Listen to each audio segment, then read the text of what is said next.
It was about 6 weeks before I left Madurai for good, and the great change in my life took place. It was quite sudden. I was sitting alone in a room on the first floor of my uncle's house. I seldom had any sickness, and on that day there was nothing wrong with my health. But a sudden, violent fear of death overtook me. There was nothing in my state of health to account for it, and I did not try to account for it or to find out whether there was any reason for the fear. I just felt I am going to die, and began thinking what to do about it. It did not occur to me to consult the doctor or my elders or friends. I felt that I had to solve the problem myself, there and then. The shock of the fear of death drove my mind inwards, and I said to myself, mentally, without actually framing the words, "Now death has come. What does it mean? What is it that is dying?" The body dies, and I at once dramatized the occurrence of death. I lay with my limbs stretched out stiff, as though rigor mortis had set in, and imitated a corpse so as to give greater reality to the inquiry. I held my breath and kept my lips tightly closed, so that no sound could escape, so that neither the word "I" nor any other word could be uttered. "Well then," I said to myself, "this body is dead. It will be carried stiff to the burning ground and there burnt and reduced to ashes. But with the death of this body, am I dead? Is the body I? It is silent and inert, but I feel the full force of my personality and even the voice of the I within me apart from it. So I am spirit transcending the body. The body dies, but the spirit that transcends it cannot be touched by death. That means I am the deathless spirit." All this was not dull thought. It flashed through me vividly as living truth which I perceived directly, almost without thought process. I was something very real, the only real thing about my present state, and all the conscious activity connected with my body was centered on that I. From that moment onwards, the I, or self, focused attention on itself. By a powerful fascination, fear of death had vanished once and for all. Absorption in the self continued unbroken from that time on. I had read no books except the Periya Puranam, the Bible in bits of Tayumanavar or Theravaram. My conception of Iswara was similar to that found in the Purunas. I had never heard of Brahman, samsara, and so forth.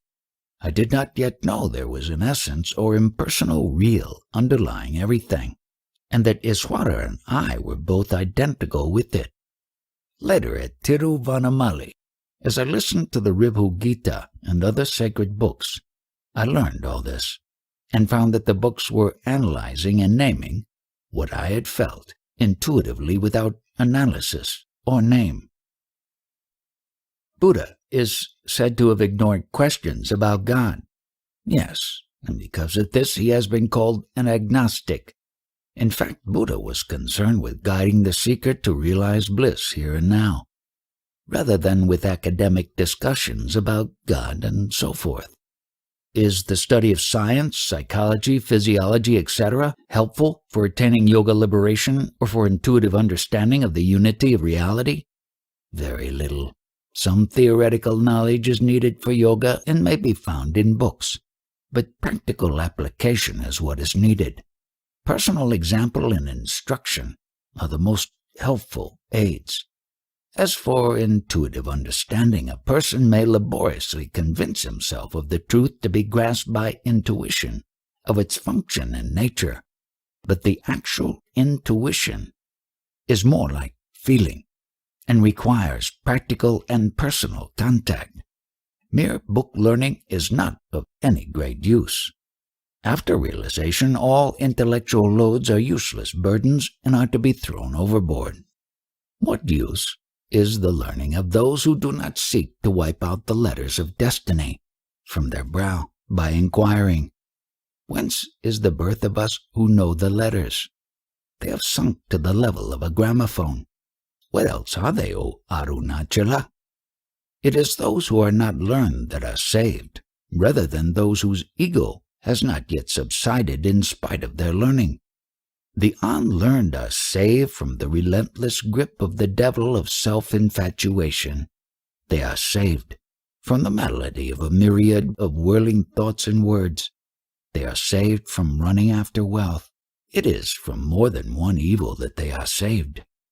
It is due to illusion born of ignorance that men fail to recognize that which is always and for everybody, the inherent reality dwelling in its natural heart center, and to abide in it, and that instead they argue that it exists or does not exist, that it has form or has not form, or is non-dual or is dual. Can anything appear apart from that which is eternal and perfect? This kind of dispute is endless. Do not engage in it. Instead, turn your mind inward and put an end to all this. There is no finality in disputations. The scriptures serve to indicate the existence of the higher power or self and to point the way to it. That is their essential purpose. Apart from that, they are useless. However, they are voluminous in order to be adapted to the level of development of every seeker. As a man rises in the scale, he finds the stages already attained to be only stepping stones to higher stages, until finally the goal is reached. When that happens, the goal alone remains and everything else, including the scriptures, becomes useless. The intricate maze of philosophy of the various schools is set to clarify matters and to reveal the truth, but in fact it creates confusion where none need exist. To understand anything, there must be the self. The self is obvious, so why not remain as the self? What need to explain the non-self? I was indeed fortunate that I never took to it, i.e. philosophy. Had I taken to it, I would probably be nowhere, but my inherent tendencies led me directly to inquire, who am I? How fortunate! Is Bhagavan's teaching the same as Shankara's? Bhagavan's teaching is an expression of his own experience and realization. Others find that it tallies with Sri Shankara's. When the Upanishads say that all is Brahman, how can we agree with Shankara that this world is illusory? Shankara also said that this world is Brahman or the self. What he objected to is one's imagining that the self is limited by the names and forms that constitute the world. He only said that the world has no reality apart from Brahman. Brahman, or the self, is like a cinema screen, and the world like the pictures on it. You can see the picture only so long as there is a screen, but when the observer himself becomes the screen, only the self remains. Shankara has been criticized for his philosophy of Maya, illusion, without understanding his meaning. He made 3 statements: that Brahman is real, that the universe is unreal, and that Brahman is the universe. He did not stop with the second. The 3rd statement explains the first 2. It signifies that when the universe is perceived apart from Brahman, that perception is false and illusory. What it amounts to is that phenomena are real when experienced as the self, and illusory when seen apart from the self. The self alone exists and is real. The world, the individual, and God, like the illusory appearance of silver in the mother of pearl, imaginary creations in the self. They appear and disappear simultaneously. Actually, the self alone is the world, and I and God. All that exists is only a manifestation of the Supreme. What is reality? Reality must always be real. It has no names or forms, but is what underlies them. It underlies all limitations, being itself limitless. It is not bound in any way. It underlies unrealities, being itself real. It is that which is. It is as it is. It transcends speech and is beyond description such as being or non-being. The Buddhists deny the world, whereas Hindu philosophy admits its existence but calls it unreal. Isn't that so? It is only a difference of point of view. They say that the world is created by divine energy, Shakti. Is the knowledge of unreality due to the veiling by illusion, Maya? All admit creation by the divine energy, but what is the nature of this energy? It must be in conformity with the nature of its creation. Are there degrees of illusion? Illusion itself is illusory. It must be seen by somebody outside it. But how can such a seer be subject to it? So how can he speak of degrees of it? You see various scenes passing on a cinema screen. Fire seems to burn buildings to ashes. Water seems to wreck ships. But the screen on which the pictures are projected remains unburnt and dry. Why? Because the pictures are unreal, and the screen is real. Similarly, reflections pass through a mirror, but it is not affected at all by their number or quality. In the same way, the world is a phenomenon upon the substratum of the single reality which is not affected by it in any way. Reality is only one. Talk of illusion is due only to the point of view. Change your point of view to that of knowledge, and you will perceive the universe to be only Brahman. Being now immersed in the world, you see it as a real world. Get beyond it, and it will disappear, and reality alone will remain. The world is perceived as an apparent objective reality when the mind is externalized, thereby abandoning its identity with the self. When the world is thus perceived, the true nature of the self is not revealed. Conversely, when the self is realized, the world ceases to appear as an objective reality. That is illusion, which makes one take what is ever present and all-pervasive, full to perfection and self-luminous, and is indeed the self in the core of one's being, for non-existent and unreal. Conversely, that is illusion, which makes one take for real and self-existent what is non-existent and unreal, namely the trilogy of world, ego, and God. To those who have not realized the self, as well as to those who have, the world is real. But to the former, truth is adapted to the form of the world, whereas to the latter, truth shines as the formless perfection and the substratum of the world. This is the only difference between them. Sometimes you say that the imaginary and the real are the same. I do not understand. Yes, I do sometimes say that. What do you mean by real? What is it that you call real? According to the Vedanta, only that which is permanent and unchanging can be called real. That is the meaning of reality. The names and forms which constitute the world continually change and perish, and are therefore called unreal.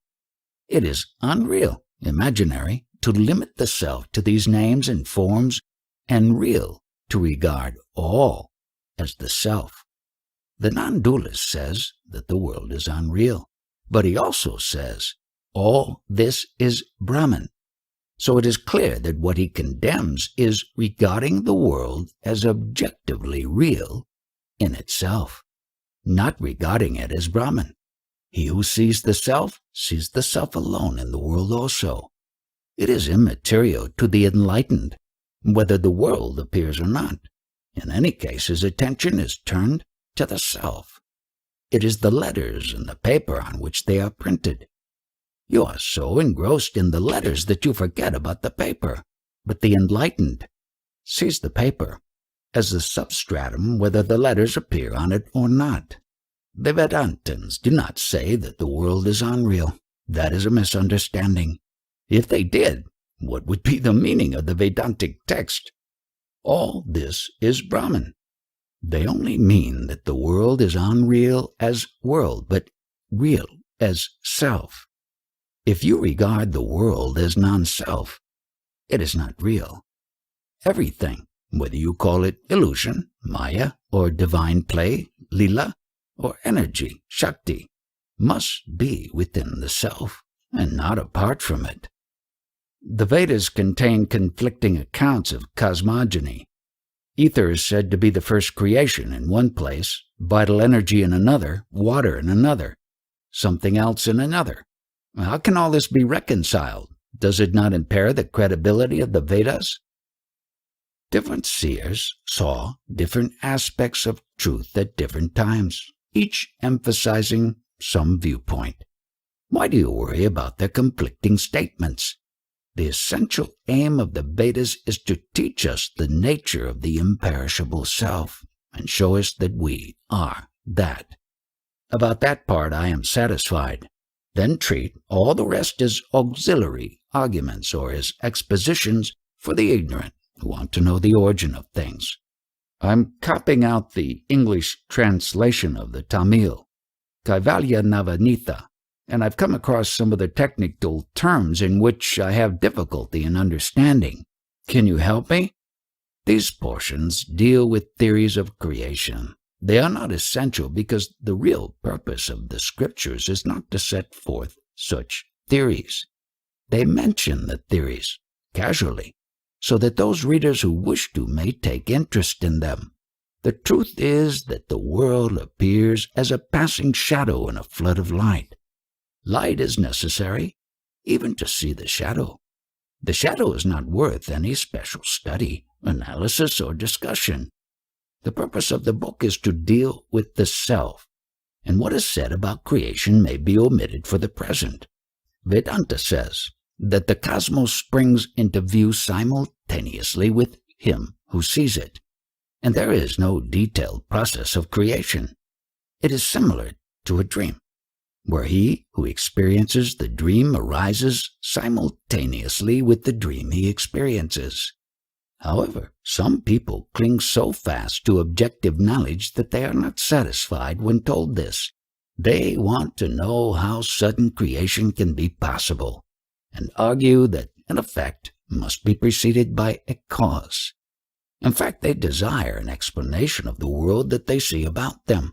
Therefore, the scriptures try to satisfy their curiosity by such theories. This method of dealing with the subject is called the theory of gradual creation. But the true spiritual seeker can be satisfied with instantaneous creation. The individual being, which identifies its existence with that of life and the physical body as I, is called the ego. The self, which is pure consciousness, has no ego sense about it. Neither can the physical body, which is inert in itself, have this ego sense. Between the two, that is between the self, or pure consciousness, and the inert physical body, there arises, mysteriously, the ego sense, or I notion, the hybrid which is neither of them, and this flourishes as an individual being. This ego or individual being is at the root of all that is futile and undesirable in life. Therefore it is to be destroyed by any possible means. Then that which ever is alone remains resplendent. This is liberation, or enlightenment, or self-realization. Bhagavan often says the world is not outside you, or everything depends on you, or what is there outside you. I find all this puzzling. The world existed before I was born and will continue to exist after my death, as it has survived the death of so many who once lived as I do now. Did I ever say that the world exists because of you? I have only put to you the question, what exists apart from yourself? You ought to understand that by the self, neither the physical body nor the subtle body is meant. What you are told is that if you once know the self within which all ideas exist, not excluding the idea of yourself, of others like you, and of the world, you can realize the truth that there is a reality, a supreme truth which is the self of all the world you now see, the self of all the selves, the one real, the supreme, the eternal self, as distinct from the ego or individual being, which is impermanent. You must not mistake the ego or the bodily idea for the self. Then Bhagavan means that the self is God? You see the difficulty. Self-inquiry, who am I, is a different technique from the meditation, I am Siva, or I am He. I rather emphasize self-knowledge, for you are first concerned with yourself, before you proceed to know the world or its Lord. The I am He, or I am Brahman, meditation is more or less mental, but the quest for the self of which I speak is a direct method and is superior to it. For the moment you get into the quest for the self and begin to go deeper, the real self is waiting there to receive you, and then whatever is to be done is done by something else, and you, as an individual, have no hand in it. In this process, all doubts and discussions are automatically given up, just as one who sleeps forgets all his cares for the time being. What certainty is there that something awaits there to receive me? When a person is sufficiently mature, he becomes convinced, naturally. How is this maturity to be attained? Various ways are prescribed, but whatever previous development there may be, earnest self-inquiry hastens it. That is arguing in a circle. I am strong enough for the quest if I am mature, and it is the quest that makes me mature. The mind does not have this sort of difficulty. It wants a fixed theory to satisfy itself with. Really, however, no theory is necessary for the man who seriously strives to approach God or his true self. Everyone is the self, and indeed is infinite. Yet each person mistakes his body for his self. In order to know anything, illumination is necessary. This can only be of the nature of light. However, it lights up both physical light and physical darkness. That is to say that it lies beyond apparent light and darkness. It is itself neither, but it is said to be light because it illumines both. It is infinite, and it is consciousness. Consciousness is the self of which everyone is aware. No one is ever away from the self, and therefore everyone is in fact self-realized. Only, and this is the great mystery, people do not know this and want to realize the self. Realization consists only in getting rid of the false idea that one is not realized. It is not anything new to be acquired. It must already exist or would not be eternal, and only what is eternal is worth striving for. Once the false notion, I am the body or I am not realized, has been removed, supreme consciousness or the self alone remains, and in people's present state of knowledge, they call this realization. But the truth is that realization is eternal and already exists here and now. Consciousness is pure knowledge. The mind arises out of it and is made up of thoughts. The essence of the mind is only awareness or consciousness. However, the ego overclouds it. It functions as reasoning, thinking, or perceiving. The universal mind, not being limited by the ego, has nothing outside itself, and is therefore only aware. This is what the Bible means by I am that I am.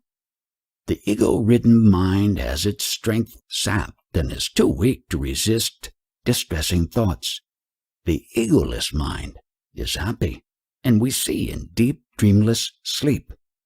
Clearly, therefore, happiness and distress are only modes of the mind. When I seek the I see nothing.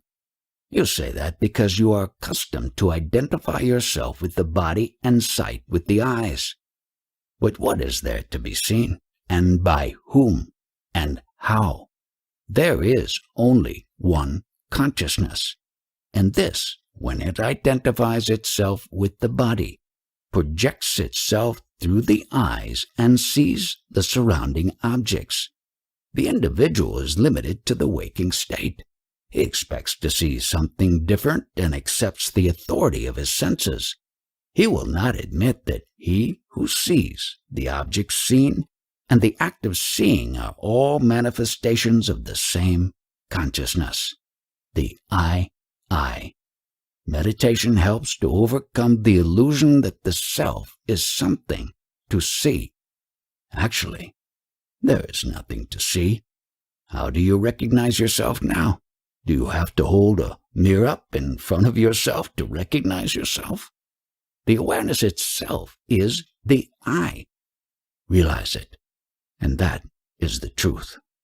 When I inquire into the origin of thoughts, there is the perception of the I, but it does not satisfy me.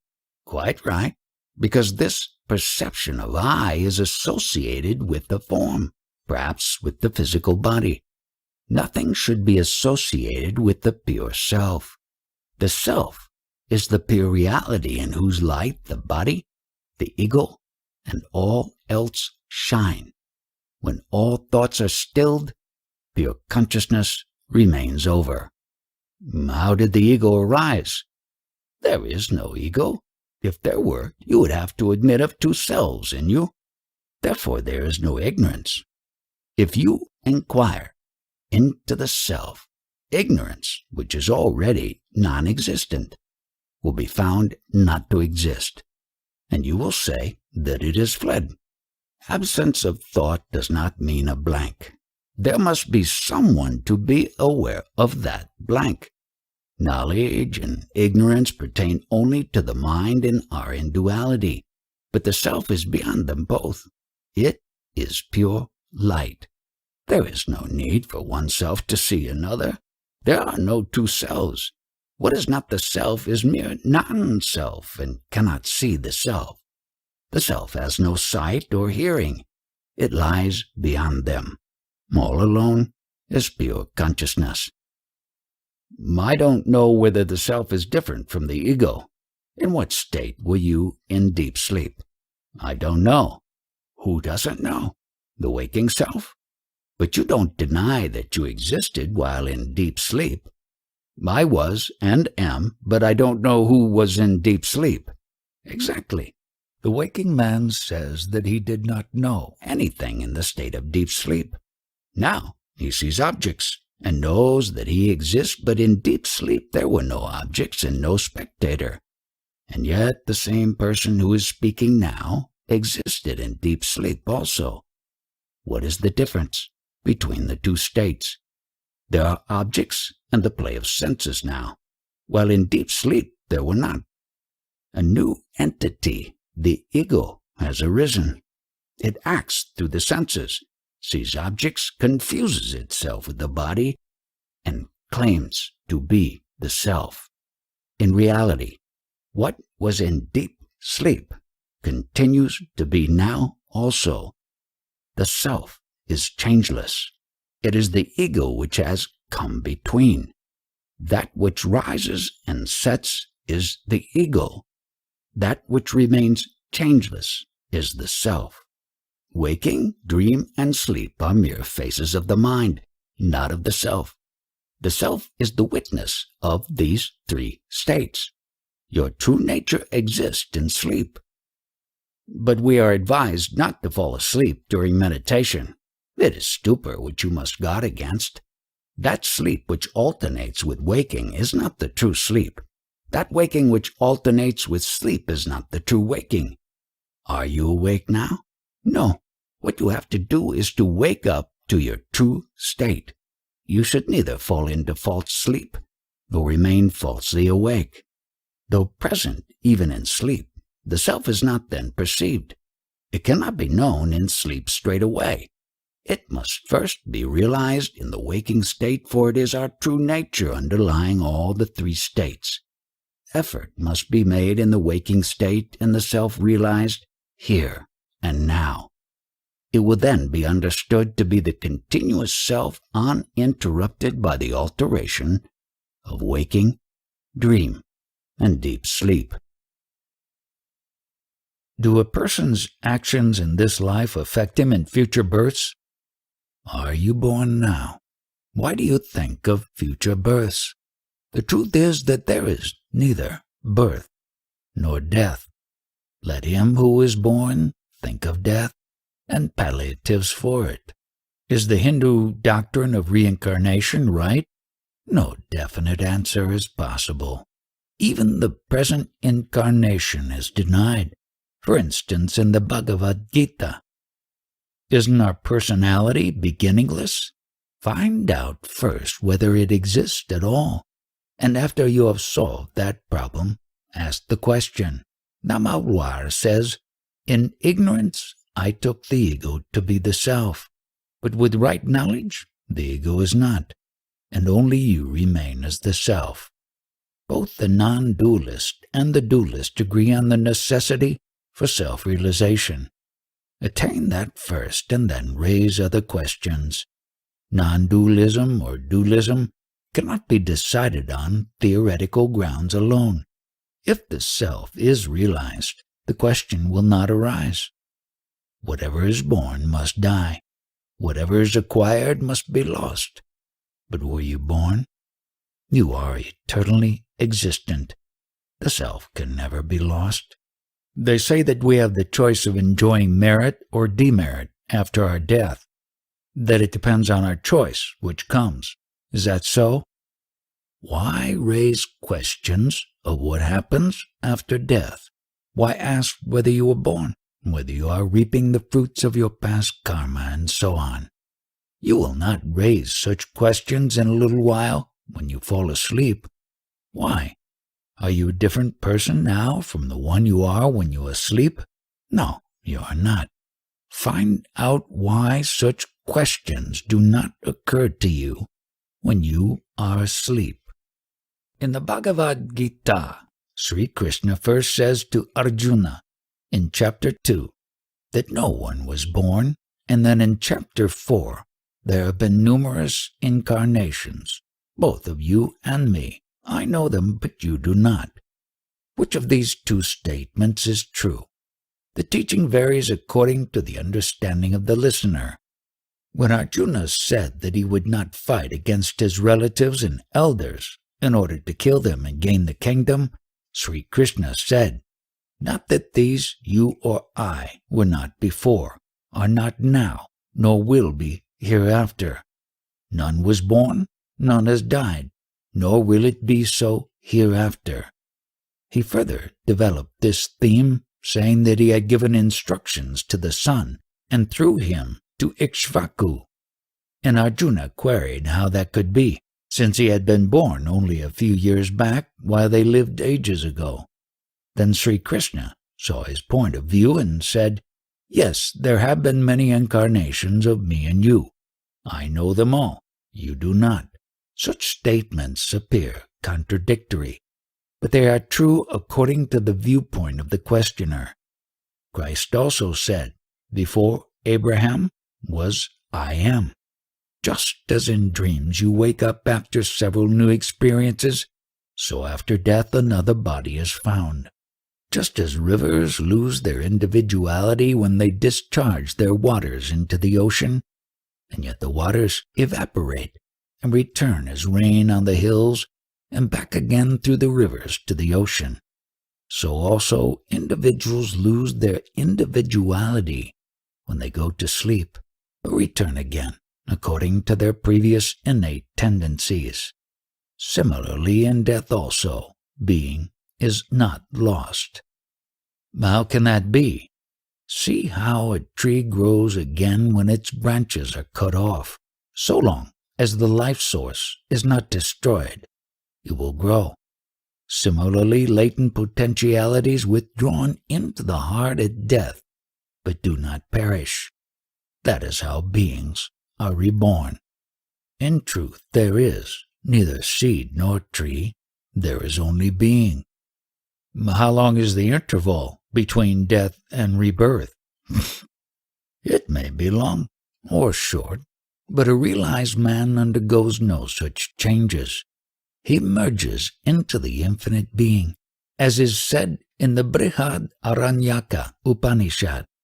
Some say that those who after death take the path of light are not reborn, whereas those who take the path of darkness are born after they have reaped their karma, self-made destiny, in their subtle bodies. If a man's merits and demerits are equal, he is reborn immediately on earth. If the merits outweigh the demerits, his subtle body goes first to heaven, while if the demerits outweigh the merits, it goes first to hell.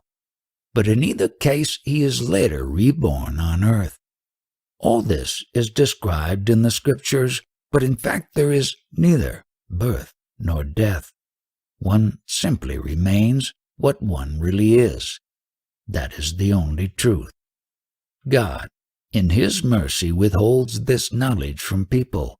If they knew that they had been virtuous, they would grow proud, and in the other case they would be despondent. Both are bad. It is enough to know the self. A competent person who has already, perhaps in a previous incarnation, qualified himself, realizes the truth, and abides in peace as soon as he hears it told to him just once, whereas one who is not so qualified has to pass through the various stages before attaining samadhi, direct, pure consciousness of being. That is to say that a lifetime may be regarded as a day's journey upon the pilgrimage to self-realization. How far from the goal one starts depends on the effort, or lack of effort, made on the previous days. How far forward one advances depends on the effort of today. A science lecturer from a university asked whether the intellect survives a man's death, and was told, "Why think of death? Consider what happens in your sleep. What is your experience of that?" But sleep is transient, whereas death is not. Sleep is intermediate between two waking states, and in the same way death is intermediate between two births. Both are transient. I mean, when the spirit is disembodied, does it carry the intellect with it? The spirit is not disembodied. The bodies differ. If not a gross body, it will be a subtle one, as in sleep, dream, or daydream. Is the Buddhist view that there is no continuous entity answering to the idea of the individual soul right or not? Is this consistent with the Hindu doctrine of a reincarnating ego? Is the soul a continuous entity which reincarnates again and again, according to the Hindu doctrine, or is it a mere conglomeration of mental tendencies? The real self is continuous and unaffected. The reincarnating ego belongs to a lower plane, that of thought. It is transcended by self-realization. Reincarnations are due to a spurious offshoot of being and are therefore denied by the Buddhist. The human state is due to a mingling of the sentient with the insentient. Is it possible to know the posthumous state of an individual? It is possible, but why try?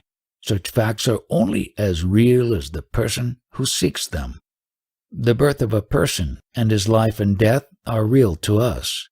Because you wrongly identify yourself with the body, you think of the other also as a body. Neither you nor he is the body. But from my level of understanding, I regard myself and my son as real. The birth of the I thought is a person's birth, and its death is his death. After the I thought has arisen, the wrong identification with the body arises. Identifying oneself with the body makes you falsely identify others also with their bodies. Just as your body was born and grows and will die, so you think the other also was born, grew, and died. Did you think of your son before he was born? The thought came after his birth and continues even after his death. He is your son only insofar as you think of him. Where has he gone? To the source from which he sprang. So long as you continue to exist, he does too. But if you cease to identify yourself with the body and realize the true self, this confusion will vanish. You are eternal, and others also will be found to be eternal. Until this is realized, there will always be grief due to false values which are caused by wrong knowledge and wrong identification. On the death of King George V, two devotees were discussing the matter in the hall and seemed upset. Bhagavan said, "What is it to you who dies or is lost? Die yourself and be lost, becoming one with the self of all. Even if I cannot realize in my lifetime, let me have a glimpse of reality at least at the moment of death, so that it may stand in me in good stead in the future." It is said in the Bhagavad Gita, Chapter 8, that whatever is a person's last thought at death determines his next birth. But it is necessary to experience reality now, in this life, in order to experience it at death. Consider whether this present moment is any different from the last one at death, and try to be in the desired state. Why do you say that the heart is on the right when biologists have found it to be on the left? What authority have you? No one denies that the physical organ is on the left, but the heart of which I speak is on the right. That is my experience, and I require no authority for it. Still, you can find confirmation of it in a Malayali book on Ayurveda, in the Siddha Upanishad. Why do we have a place such as the heart to concentrate on for meditation? Because you seek true consciousness. Where can you find it? Can you attain it outside yourself? You have to find it internally. Therefore, you are directed inward. The heart is the seat of consciousness, or consciousness itself. I ask you to observe where the eye arises in your body, but it is not really quite correct to say that the eye arises from and merges in the chest at the right side. The heart is another name for reality, and this is neither inside nor outside the body. There can be no in or out for it, since it alone is. I do not mean by heart any physiological organ or plexus of nerves or anything like that. But so long as a man identifies himself with the body or thinks he is in the body, he is advised to see where in the body the I-thought arises and merges again.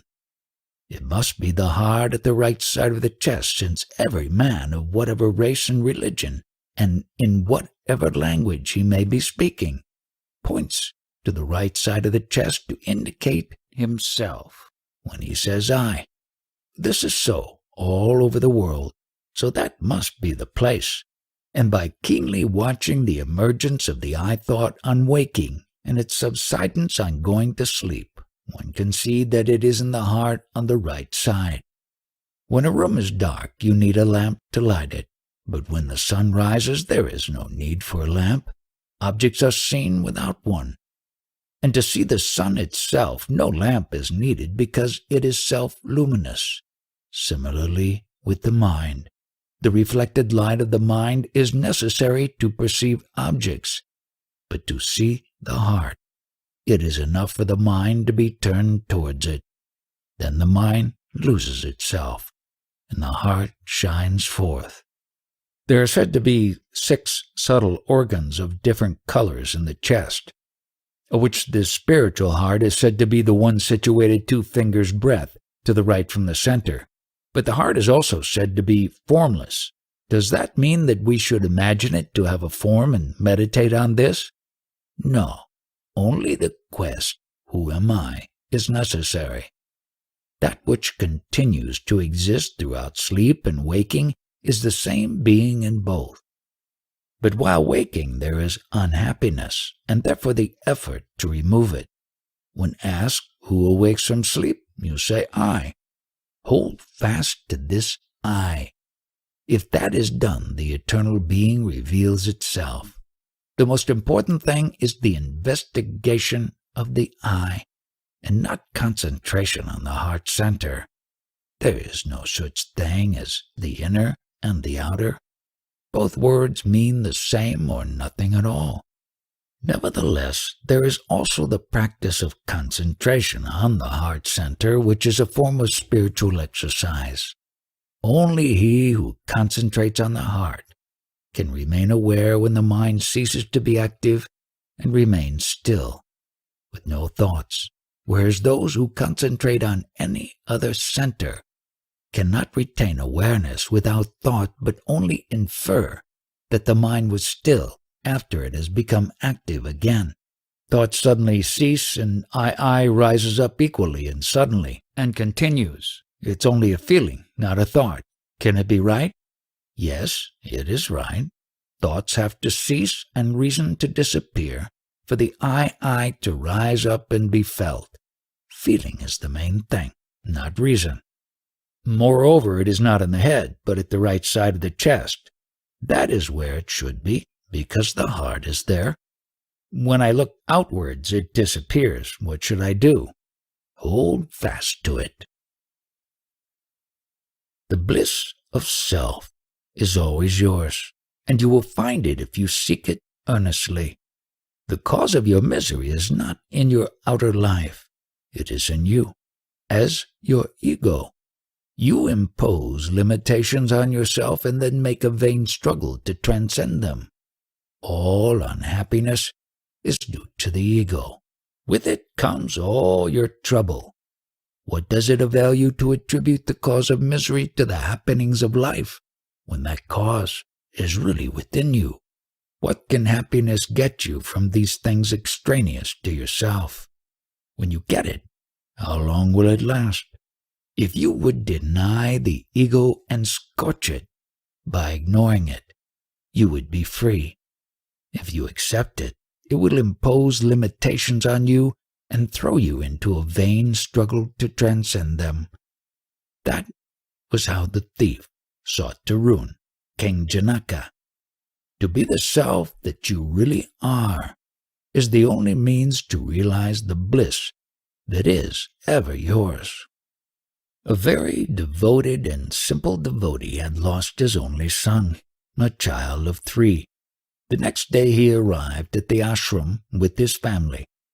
Training of mind helps one to bear sorrows and bereavements with courage. But the loss of one's children is said to be the worst of all griefs. Grief only exists as long as one considers oneself to have a definite form. If the form is transcended, one knows the oneself to be eternal. There is neither death nor birth. What is born is only the body, and this is the creation of the ego. But the ego is not ordinarily perceived without the body, and so is identified with it. It is thought that matters. Let the sensible man consider whether he knew his body while in deep sleep. Why then does he feel it in the waking state? Although the body was not felt in sleep, did not the self exist? What was his state when in deep sleep? And what is it now when awake? What is the difference? The ego rises up, and that is waking. Simultaneously, thoughts arise. Find out who has the thoughts. Where do they come from? They must arise from the conscious self. Apprehending this even vaguely helps towards the extinction of the ego. The realization of the one infinite existence becomes possible. In that state there are no individuals but only eternal being. Hence there is no thought of death or grieving. If a man thinks that he is born, he cannot escape the fear of death. Let him find out whether he was ever born or whether the self takes birth. He will discover that the self always exists, and that the body which is born resolves itself into thought, and that the emergence of thought is the root of all mischief. Find where thought comes from, and then you will abide in the ever-present inmost self and be free from the idea of birth and the fear of death. If someone we love dies, it causes grief. Should we avoid such grief by either loving all alike or not loving at all? If someone we love dies, it causes grief to the one who continues living. The way to get rid of grief is not to continue living. Kill the griever, and who will then remain to grieve? The ego must die. That is the only way. The two alternatives you suggest amount to the same. When all are realized to be the one self, who is there to love or hate? Widespread distress, such as famine, pestilence, spreads havoc in the world. What is the cause of this state of affairs? To whom does all this appear? That won't do. I see misery all around. You are not conscious of the world and its suffering while asleep, but you are now that you are awake. Continue in the state in which you are not affected by such things. When you are not aware of the world, that is to say, when you remain as the self in the state of sleep, its sufferings do not affect you. Therefore, turn inwards and seek the self, and there will be an end both of the world and of its miseries. But that is selfishness. The world is not external to you. Because you wrongly identify yourself with the body, you see the world outside you, and its sufferings become apparent to you.